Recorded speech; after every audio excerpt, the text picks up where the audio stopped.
Hi, this is Johnny Burgin with another Chicago Blues guitar lesson. Let's do Walked All Night Long in the position of D, capoed at the first fret on Unissued on Sun Records. Here we go by Charley Booker. 2, 3, 4.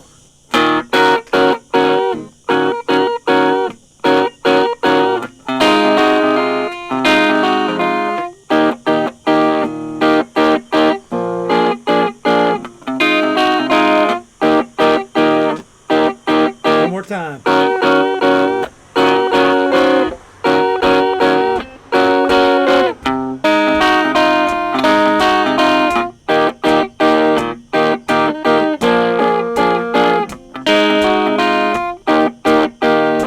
Here we go.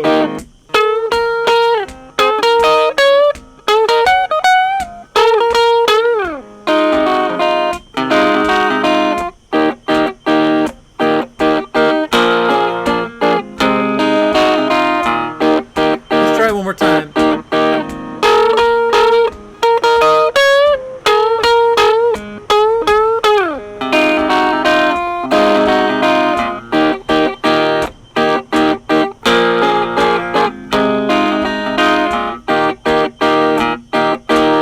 All right.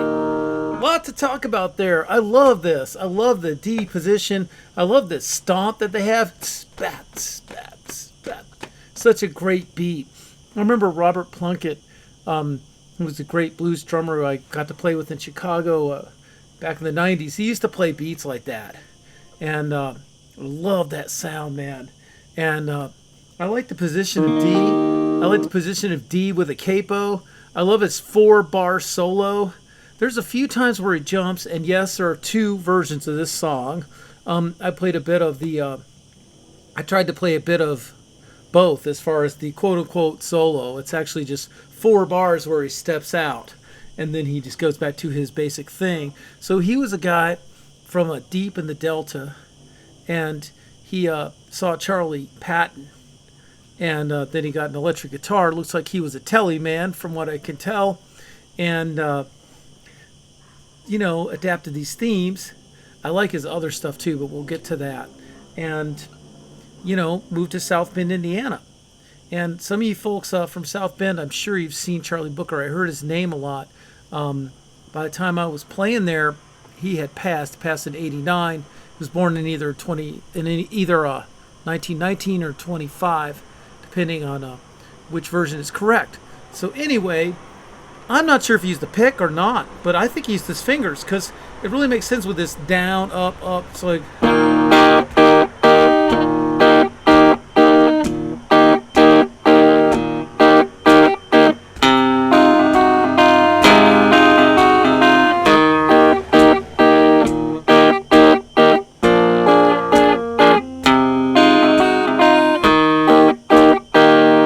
Yeah. So you got down, up, up, up. So you can play it with a pick. And of course, the real key to this song is you take that D chord, move it up 3 frets. And then you get your pinky in there. And now let's give that a push for the expression, or it's not going to sound right. So if you were starting a song, and by the way, on one of the versions, it's just 3 bars at the on the 1 at the beginning rather than 4. Why not? They're just getting right into their song. There's a few times where they jump a bit, but mostly it's pretty together on the 12-bar thing, but not at the beginning of one of the takes. So that's I even did that, or tried to do that. Let's try it. See, I'm pushing this up. Now pinky, up 2 frets on the E string. And now comes this is a G chord, G-shaped chord. I'm talking about shapes, not pitches and keys, shapes. So use your second finger there, and then either your first 2, what am I saying? You're a third and first. For this is like a G7th, right?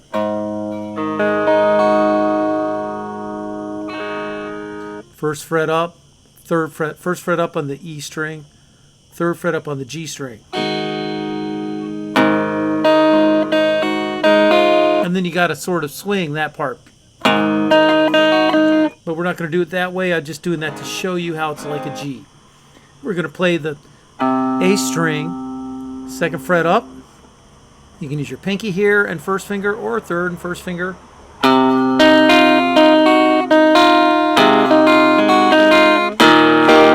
And then get a good gnarly downstroke on the A and D strings. I notice sometimes he doesn't play the full D chord, and I think he's doing it on purpose to make it even harder and tougher.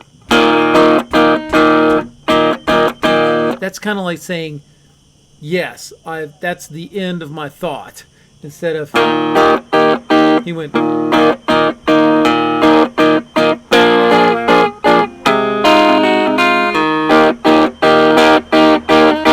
You could even do that. I can't remember how much that happens or if it really happens, but it does make sense. This dot, dot, dot, dot, dot, dot. It sort of wraps it all up. So let's try it one more time.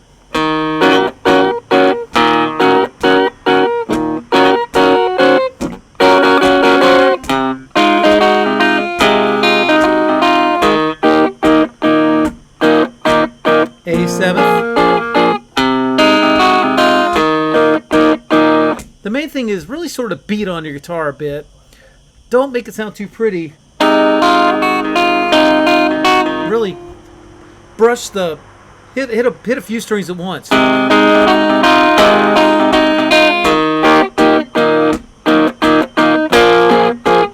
It's like your thumb's in charge of the bottom. Yeah, this. That's what your thumb's doing. And then the rest of your finger coming up is. You can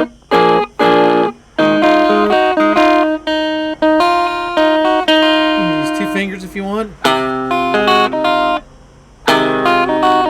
You can jump your thumb up and break your thumb zone and put it if you want. All right, so now let's talk about this killer solo.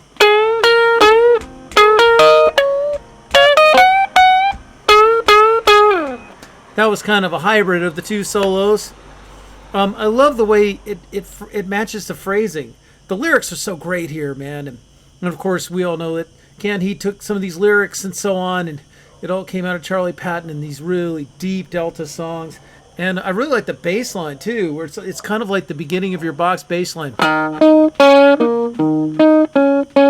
Something like... It's hard for me to catch the whole...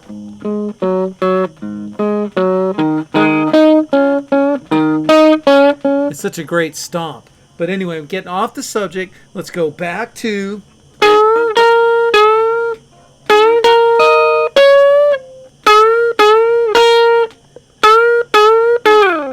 That's a good one. I like the way he got out of there. He kind of unbent it a bit and just slid right out of there. And then back to his... He went right back to his theme.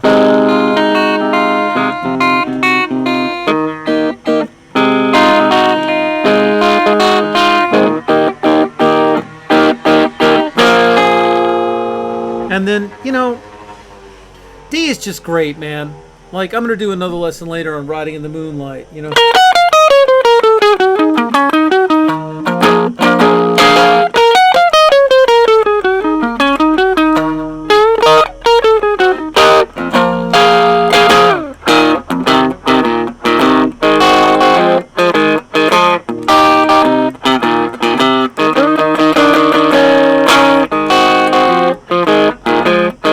He manages to turn his lumps upside down like a piano instead of...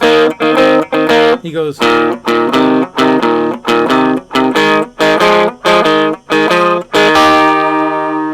Anyway, I mean, once you learn a song like this, you can move on to other, like maybe a bit fancier songs in the position of D. But man, I think it's so cool to do that 4-bar solo, whatever it might be.